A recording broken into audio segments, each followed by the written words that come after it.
Oi, minha gente querida, e aí, tudo bem?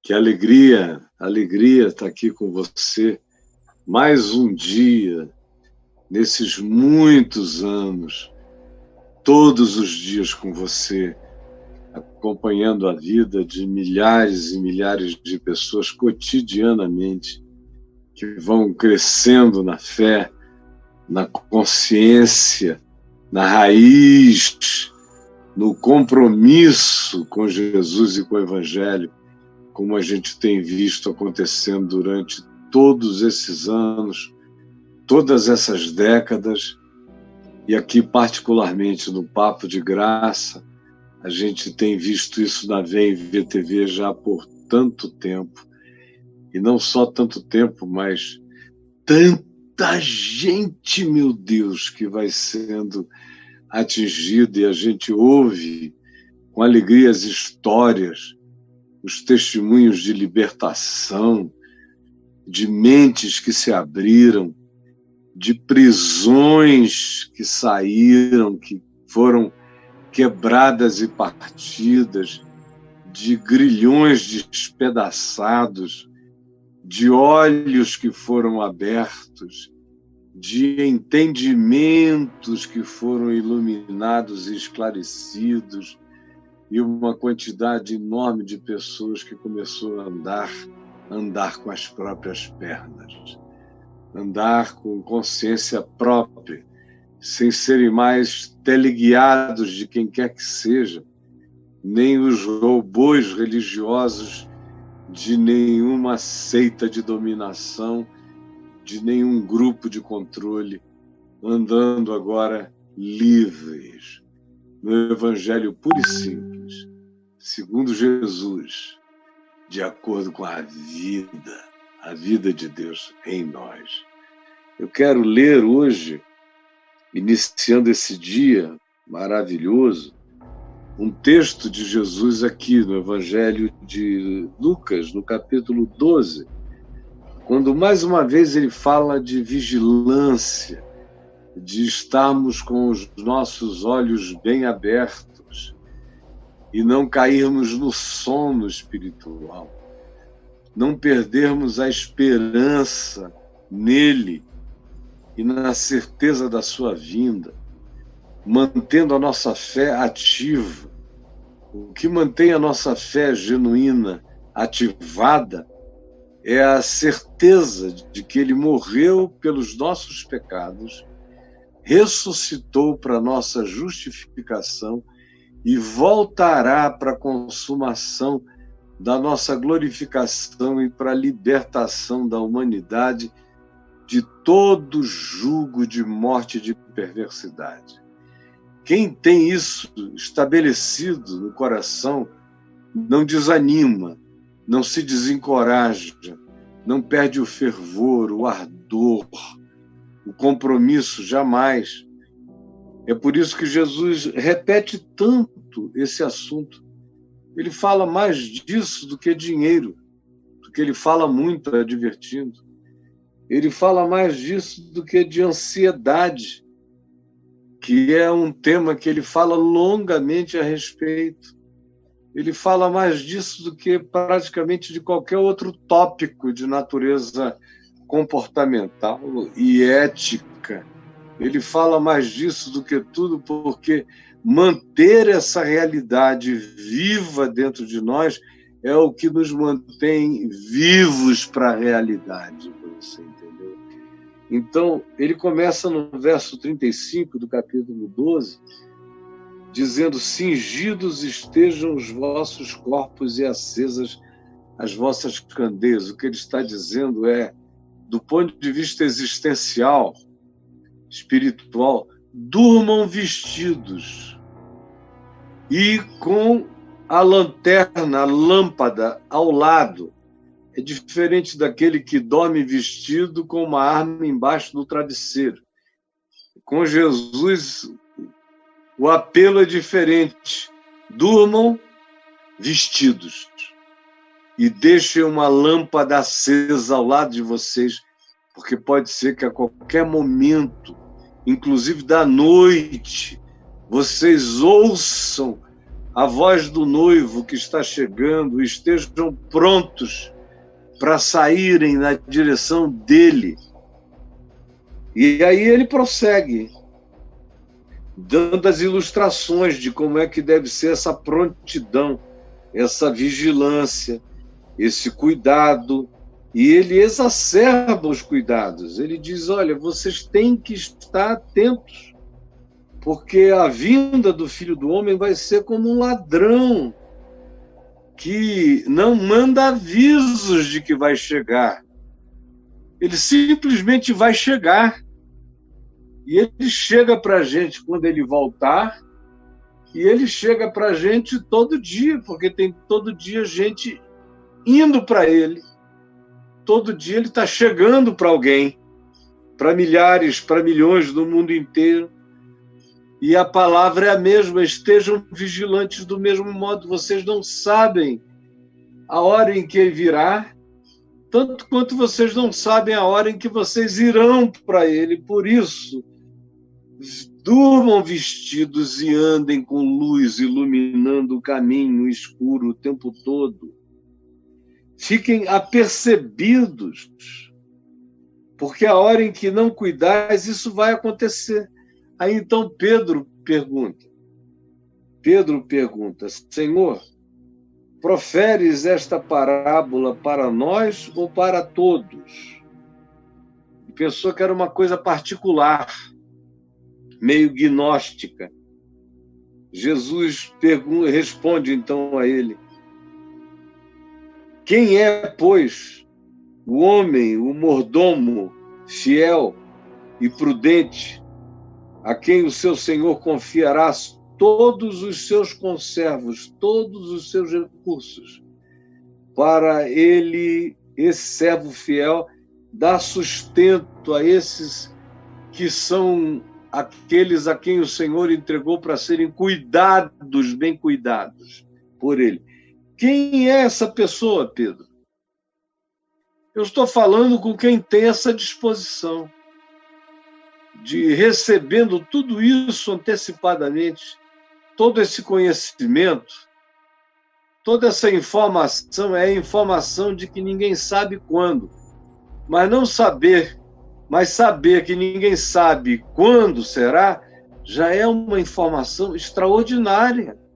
Porque quem sabe que ninguém sabe quando será, não anda se impressionando com qualquer coisa, nem se deixa enganar por qualquer que seja o falso aviso, ou a informação de que se sabe quando ele virá. Ele diz, não, a certeza é que ninguém sabe. Portanto, ter essa certeza nos ajuda a não nos deixarmos enganar por uma quantidade enorme de mentiras faladas em nome daqueles que dizem que estão sabendo quando será.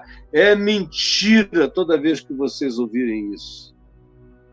Então ele responde a Pedro, escuta, você quer ser um desses?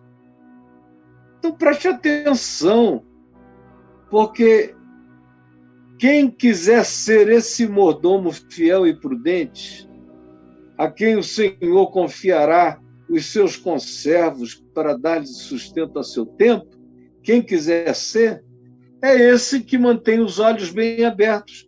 Você quer saber quem é, Pedro? Eu vou te dizer. Primeiro, quem não é. Depois eu vou te dizer quem poderia ser, mas não se tornou porque não vigiou. E depois eu vou te dizer quem não foi porque nunca ficou sabendo de nada. Mas preste atenção, porque você vai entender se você quer ser ou não quer ser. Esse homem, essa mulher, vigilante, a quem o Senhor confia todos os seus bens.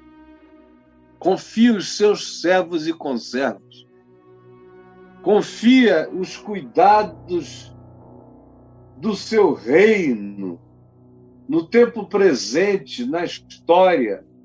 Você quer ser esse cara? Você quer ser esse mordomo confiável? Você quer saber se eu estou falando com vocês ou com todos? Eu estou falando com quem se oferecer para ser essa pessoa. Não estou chamando um cardinalato de vigilantes, nem um apostolado de vigilantes. Eu estou dizendo que quem quiser ser esse mordomo espiritual que presta atenção e discerne, e que dorme vestido e anda com lâmpada na mão, e que cuida daqueles aos quais Deus determina que sejam cuidados com carinho especial na vida. Quem quiser ser esse, preste atenção. Primeiro, preste atenção como é não ser essa pessoa. Verdadeiramente, eu vos digo que aquele servo a quem o seu Senhor, quando vier achar fazendo assim, será o que receberá o galardão dessa graça de mordomo, cuidador fiel do reino de Deus. Verdadeiramente vos digo que a esse que assim proceda, o interessante é que aquele que vai receber todos os seus bens é aquele que cuida das pessoas. Não é extraordinário que o cuidado que eu tenho para dar a Jesus, quando Jesus não está entre nós, como está ausente agora na história, esse cuidado por Jesus é um cuidado que só pode ser praticado nos seus conservos, nas pessoas, nos meus irmãos e irmãs, na gente, no meu próximo. É no meu próximo que eu dedico o meu amor a Deus, é o que Jesus está ensinando aqui.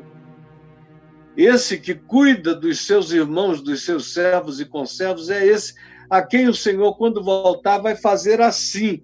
Assim como esse servo, quando o Senhor voltar, a esse o Senhor confiará todos os seus bens. Quem cuida de gente recebe galardão eterno.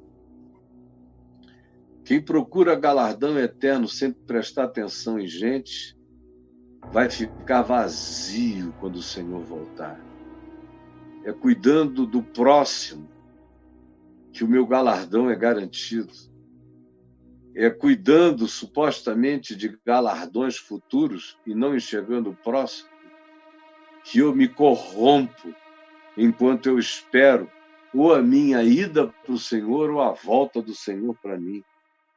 Então ele diz, aquele servo, porém, que disser consigo mesmo, meu Senhor tarda em vir, e passar a espancar os criados e as criadas, e a comer e a beber e a embriagar-se, virá o Senhor daquele servo em dia em que não espera, e em hora que não sabe, e castigá-lo-á lançando a sorte com os infiéis. Essa é uma das coisas mais sérias que tem para a gente prestar atenção.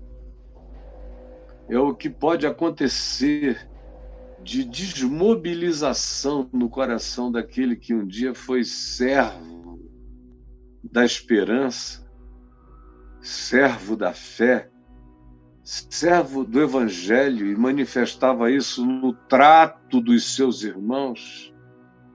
E como o Senhor tarda, e é o próprio Senhor disse que essa expectativa escatológica da volta dele iria ser frustrada no coração de milhões de indivíduos que pensariam que isso seria logo, como aquela geração dos dias dele, todos pensavam que seria logo. João foi ao encontro do Senhor, o apóstolo, pensando que seria logo. Ele não tinha a menor ideia de que passariam milênios. Pedro ainda tem um lampejo no fim da vida, quando ele diz, o Espírito Santo está nos ensinando que haverá demora e que muitos se tornarão cínicos com essa demora. Outros brincarão dizendo, escuta, vocês não tinham toda esperança na volta do Senhor de vocês? Cadê? Tanto tempo já passou e ele não apareceu, sem que se leve em consideração que, enquanto ele não vem, tem gente indo para ele todo dia.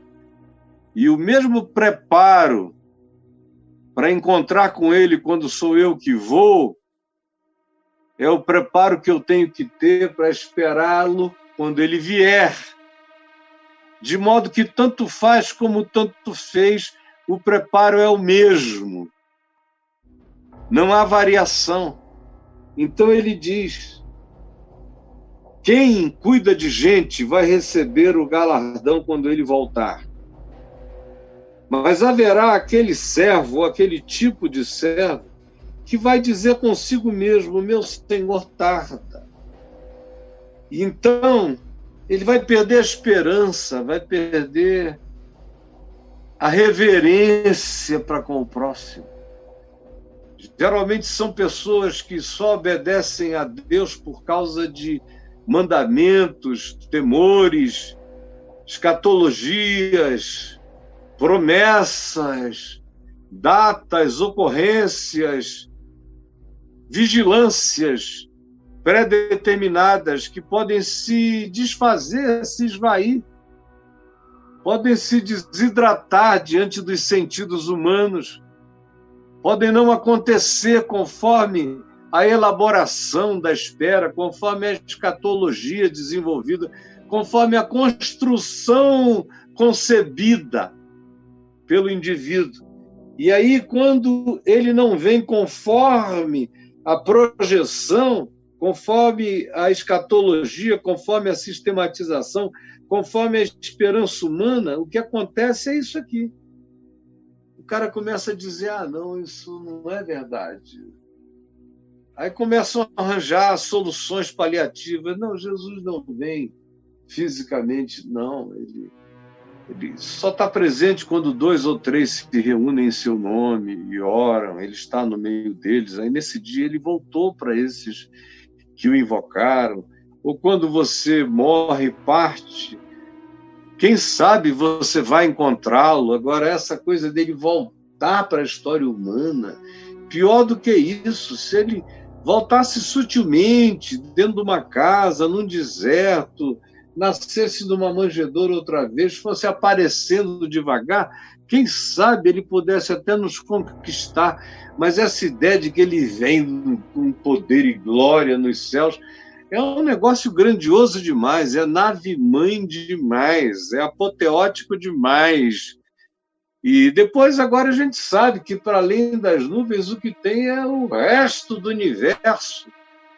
E tem pessoas de mente curta que ficam imaginando Jesus atravessando os planetas e vindo na direção da Terra, como se ele fosse uma espaçonave voltando. É um negócio muito sideral, muito estranho de ser sequer pensado e concebido, quanto mais aceito por uma mente imaginativa, de modo que tem muita gente que vai desistindo, até por causa das construções que vai fazendo à luz do significado do espaço, à nossa volta, da galáxia.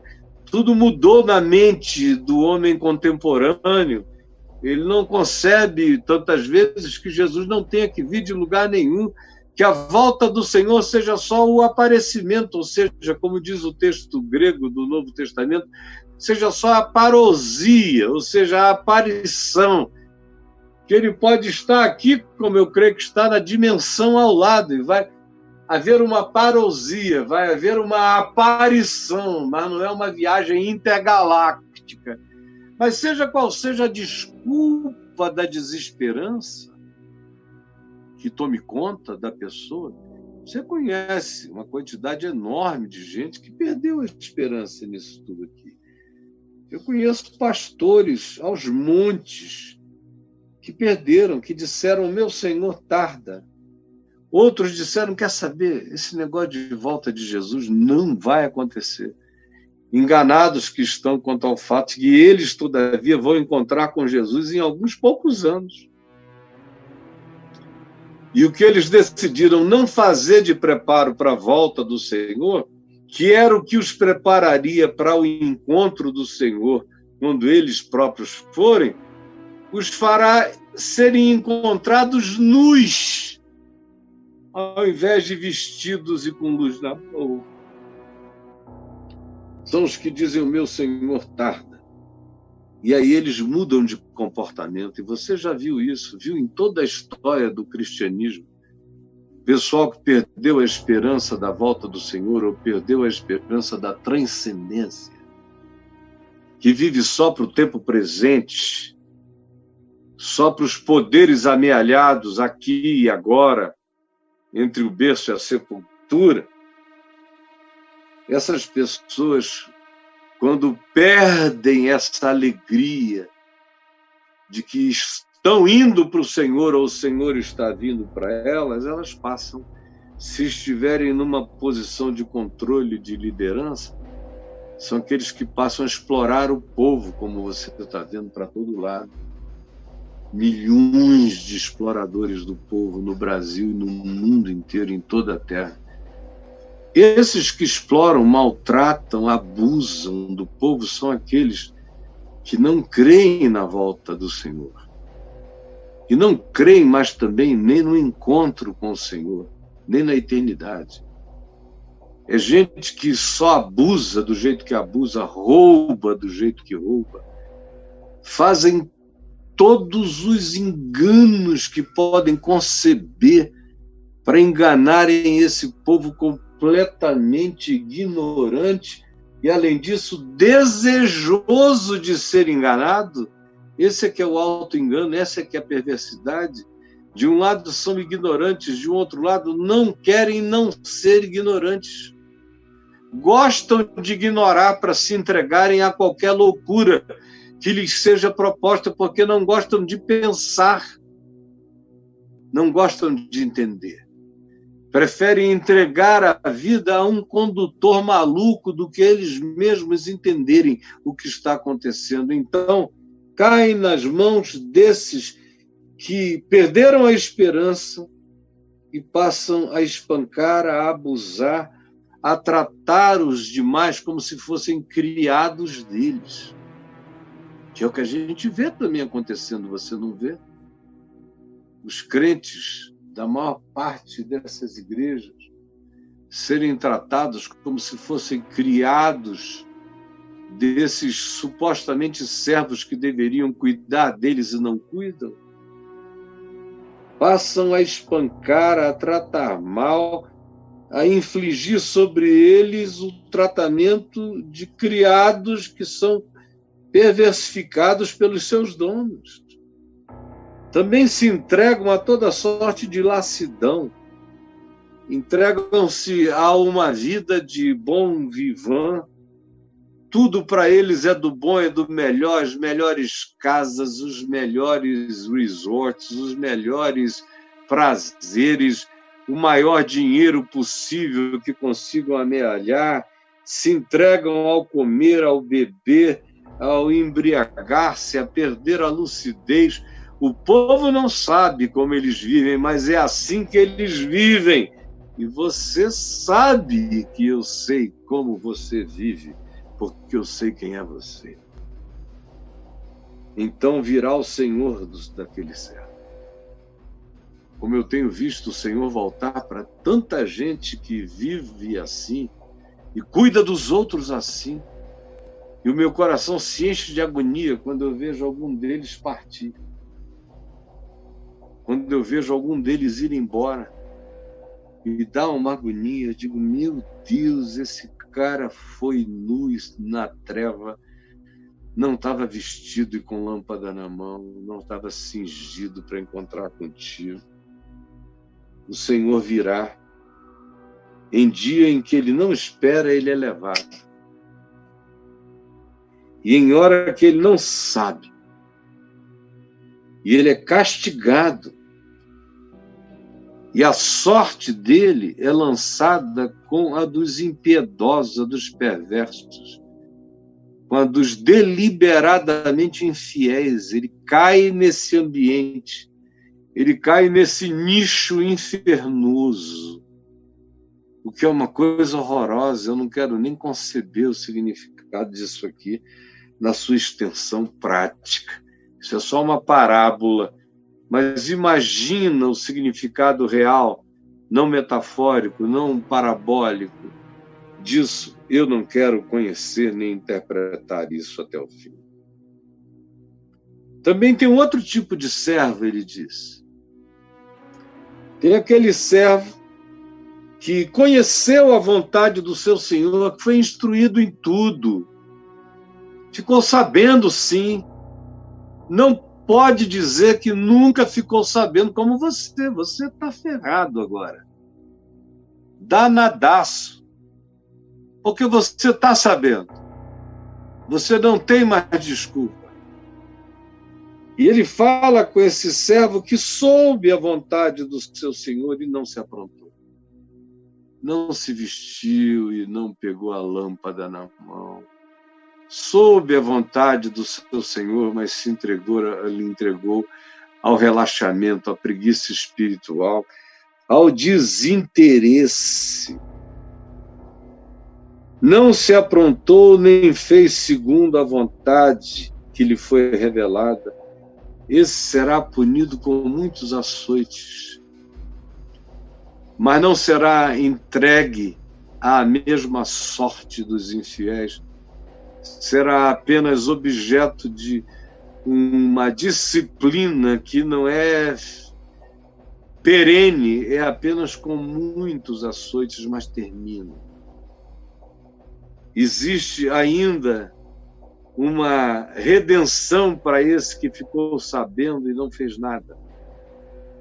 Mas também não cometeu os atos do anterior, que soube o que o Senhor viria, mas perdeu a esperança, desistiu e resolveu se tornar o dono do negócio. Esse será entregue à mesma sorte dos perversos, e não se estabelece nenhum prazo para ele sair disso. Esse outro aqui não. Serão muitos açoites, dando a entender que chega uma hora, a hora em que a compreensão dele se encher de arrependimento por tudo que ele soube e não quis viver. Quando isso toma conta dele, ele emerge desse estado. E tem um terceiro grupo.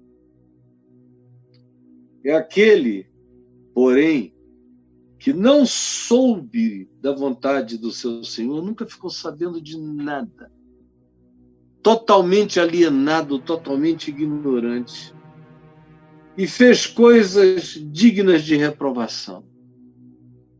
Fez coisas erradas, muitas delas, muitas vezes, mas ele nunca soube de nada. Ele vivia em estado de ignorância absoluta. Provavelmente, se tivesse sido iluminado pelo conhecimento do Evangelho, não tivesse feito tantas coisas erradas na vida, como tem muita gente agora, que está tendo pela primeira vez na vida a chance de ficar sabendo e de parar de fazer todas as coisas reprováveis pela luz que pratica até aqui.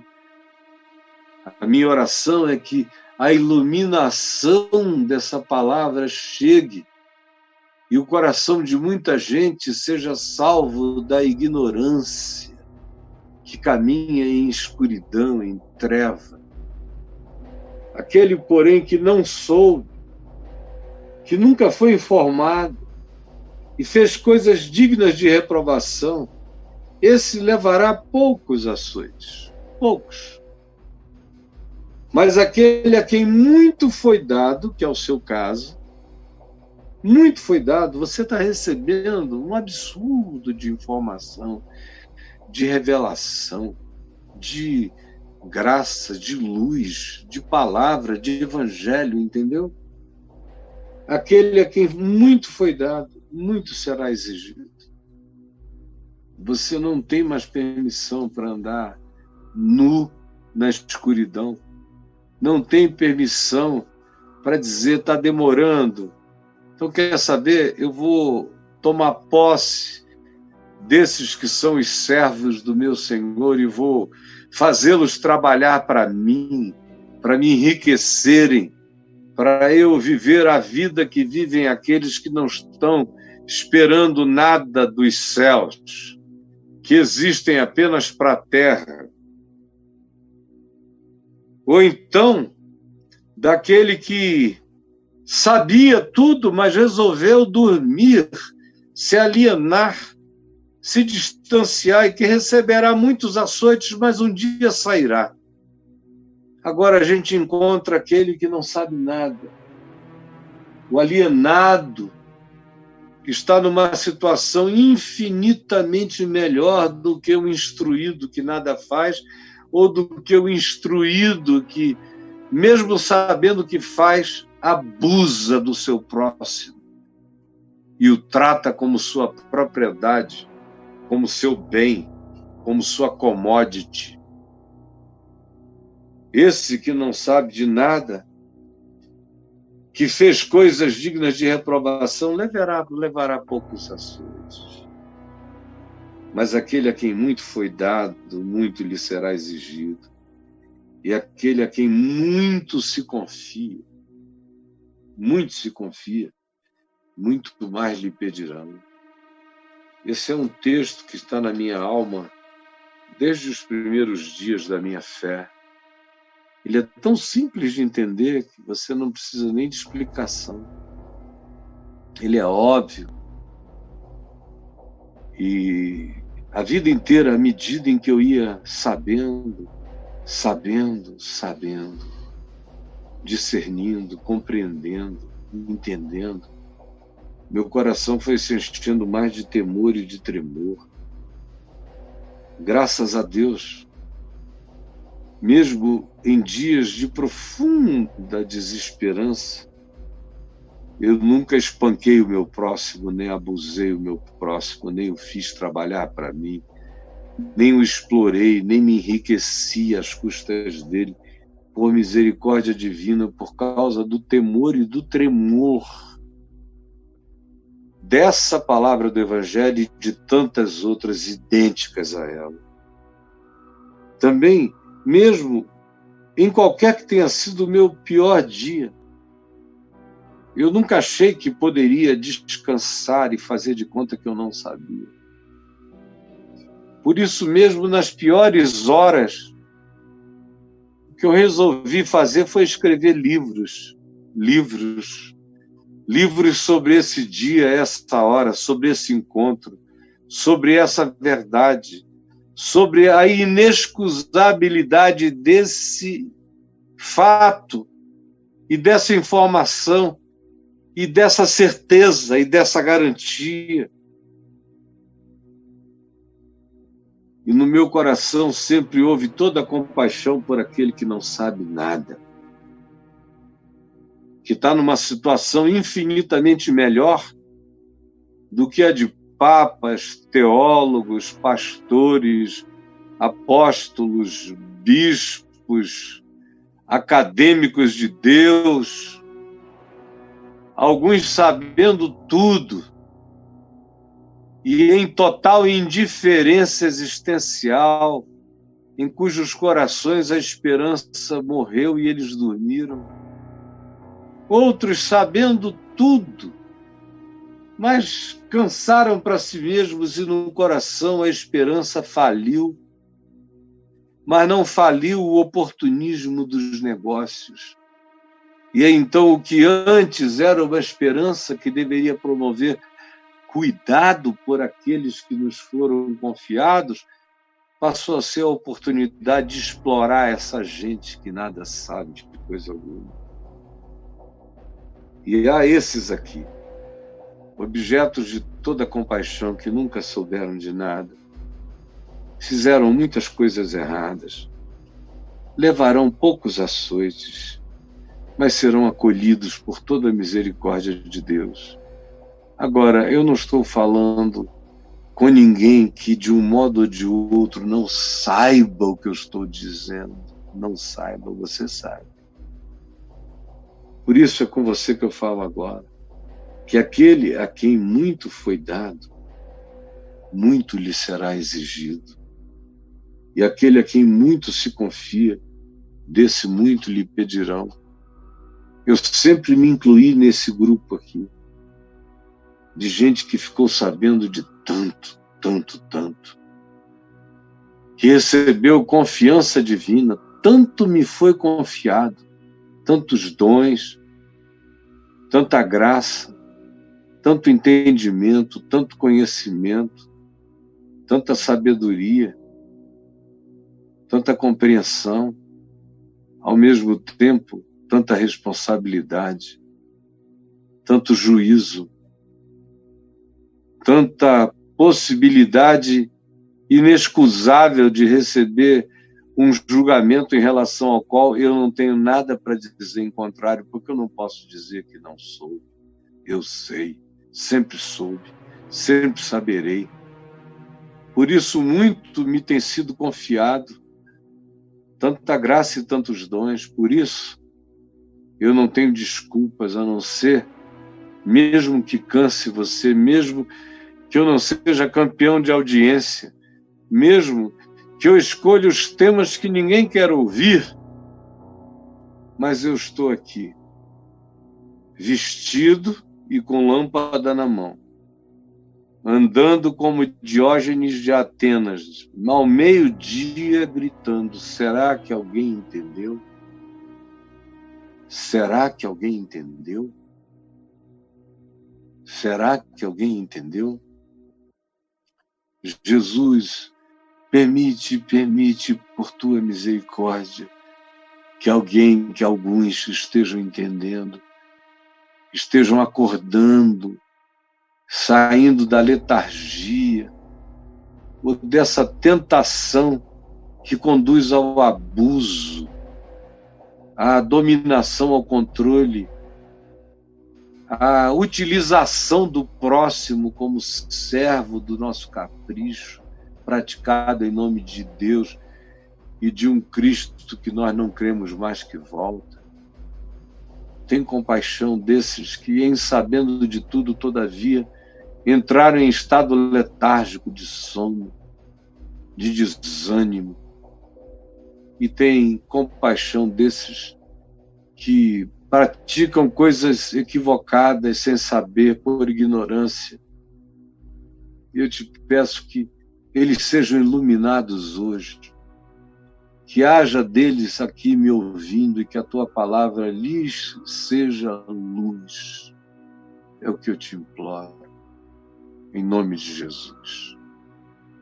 Amém, amém e amém.